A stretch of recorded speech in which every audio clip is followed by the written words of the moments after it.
She's from the university. She's a university professor and also a woman rights activist in the Islamic Republic of Iran. A big clap for her.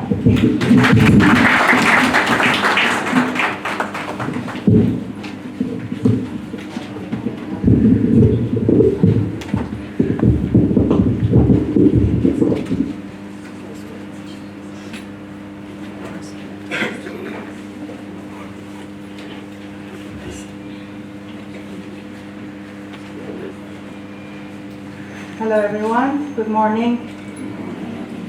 I appreciate being invited to this important conference and so grateful to have this opportunity to share my ideas and exchange ideas with you experts and dear audiences. My name is Dr. Nilufar Muqaddami. I'm a human rights activist, one of the thousands of female faculty members from Iran, and I am also assistant professor in Azhar University, a Women's Research Center. So the title of my presentation is Women's Human Rights, and I'm going to start this topic with a story. Could you go to the next slide, please?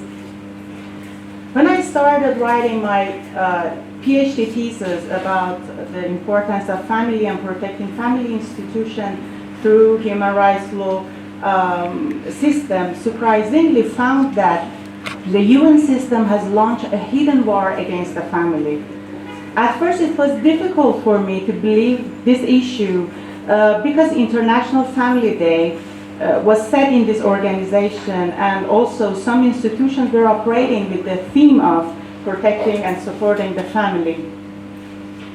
During my research, I noticed that this hidden war is included in the literature on women's human rights defense. For many years, the issue of women's human rights has become an important priority and challenging issue in the international arena. The next slide, please. The issue of women's rights is one of the most important issues of human life. Because women, as the complementary half of humanity, are the main factor in the continuity and survival of the family and generation. Next slide, please. But as William Gardner, the writer of The War Against the Family, states in his book, a full-scale war is going on against the family, and especially against women in the name of women's human rights. You may ask how. I will explain. Next slide. As you know, the literature on the defense of women's rights in international law was gradually formed since the establishment of the United Nations in the context of Western civilization and culture, and the Convention on Elimination of All Forms of Discrimination, we call it CEDAW, was approved due to holding the United Nations Women's Decade. Next slide. Various principles to defend women's rights have been paid attention to by international system and mainly by Western countries, including the principle of equality. International human rights seeks full equality between men and women in all fields. However, it doesn't attention to the biological, personality, psychological differences and functional roles of these two. This issue has caused the violation of human rights. The West ignores many women's needs by emphasizing the equal rights of men and women. Next slide, please. From one point of view, this issue means that in the civilizational system, the man is the main indicator of the determining rights, and the women should try to reach them. This view is rooted in the Western philosophical approach to women's gender, which consider them a second-class human being and has always placed their rights lower than men's. Therefore, in the contemporary era, a woman must reach the level of man's right to be considered a valuable person. Next slide. This issue has caused some female features and functions to be ignored because the women is fighting the woman is fighting a tight competition in all social, political, cultural, economic, and other fields with a creature called man. No offense to men in this salon. Next slide. In this daily struggle, a woman has to give into issues that are against her instinct and nature, such as using birth control pills or abortion in order to not to lose her job security and not fall behind in the competition with men in the labor market, or use attractive sexual coverings and avoid chastity and modesty in order to not be labeled as, for example, antisocial person. Next slide, please. Or to prevent family formation or its continuation in order to not to lose social opportunities or even to consider herself as free and liberated as man, she indulges in numerous and careless sexual relationships, unfortunately. Next slide. All these actions and the like inflict a deep wound on women's body and soul every day and make her weak. Next. Another important principle in women's human rights is the issue of combating gender stereotype. As the Human Rights Office of the High Commissioner in the United Nations, next slide please, define the gender stereotype, a generalized view or preconception about attributes or characteristics that are or ought to be possessed by women and men on the roles that are or should be performed by men and women. A stereotype is harmful when it limits women's or men's capacity to develop their personal abilities, pursue their personal career, and make choice about their lives and of life plan. Both hostile, negative, or seemingly benign stereotypes can be harmful. So, next slide. As you can see, it is clearly prohibits gender roles and function under the gender stereotype definition. It says that if your natural gender role, for example, being a mother or being a childbearer, prevents you from reaching your plans, careers, or dreams, so it's time to let it go. Next slide.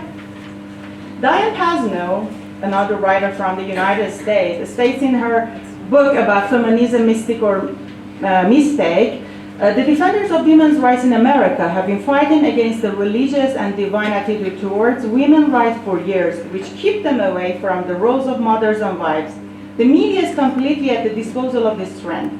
An image of a desirable woman is conveyed to the mind of audience that a successful woman is an independent woman without a family, or better said, lives without distractions and has professional and academic honors. At the same time, a weak and backward woman is a woman who chooses to marry and bear children. Next slide.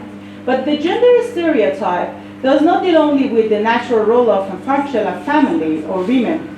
This idea has even distorted the order and limits of the sex and gender. Today, the issue of LGBTQ plus people and the multiplicity of sexual orientations and going beyond the identity and roles of women and men is followed in the international space and international human rights.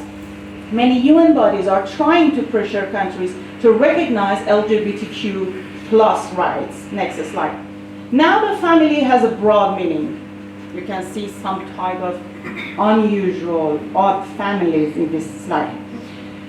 Regardless of the interest of the family members and regardless of the natural functions and gender roles, today any unity and cohabitation, whether between two same-sex people or between humans and objects, and even sexual orientation to cosmos can be identified as a family. Unfortunately, the removal of taboos such as marriage with incest under the name of the right to have a family is not far from the mind. Next slide. The third important principle that is emphasized in the women's human rights system is the issue of dealing with violence against women. Every common sense confirms that violence is a negative and inhumane thing and should not be committed. In various documents and resolutions, international human rights has emphasized the prohibition of all kinds of violations against women, including physical, sexual, verbal, psychological, etc. This issue is especially seen in the United Nations resolution prohibiting violence against women adopted in 2003 and 2005. Next slide. But when the issue of objectification of women is raised and the issue of women's hijab and chastity comes up, which happens to protect women against sexual violence, chastity and hijab themselves are recognized as systematic violation of women's rights, and nudity, women's nudity is recognized as freedom of choice. Next slide. At the same time, some part of the system do not tolerate the choice of hijab. The struggle launched by the French government, you remember, Patrouille Amour Hijab, as one of the oldest human rights advocates under the rule of laïcité against Muslim women, is an example of this issue. Next slide, please. These three principles mentioned before have hit a part of the family life cycle, and they have done this through the claim of defending human rights. This principle of prohibiting and confronting gender stereotypes has distributed the sexual order of the family and has created a war in the stage of family definition, formation, and marriage. A war against the natural heterosexual family, a war against being wife and mother. The second one, the principle of equality. The equality, by emphasizing the equality between men and women to be similar in rights, has opened the way for abortion, and this way has targeted the survival and continuity of the family, and has led men and women to endless competition in social and family arena. And the third one, the non-violence principle of non-violence against women, has abandoned the problem of objectification of women, and in this way emphasizing the freedom of clothing and disposal of female body. It has fostered immoral relationships, the physical and sexual violence in forms of pornography industry, and verbal and non-verbal sexual harassment in public and social environment. This issue has challenged the stability of the family. So I should ignore another slide that I prepare for you, the human rights of women in Islam, and I go through the conclusion at last.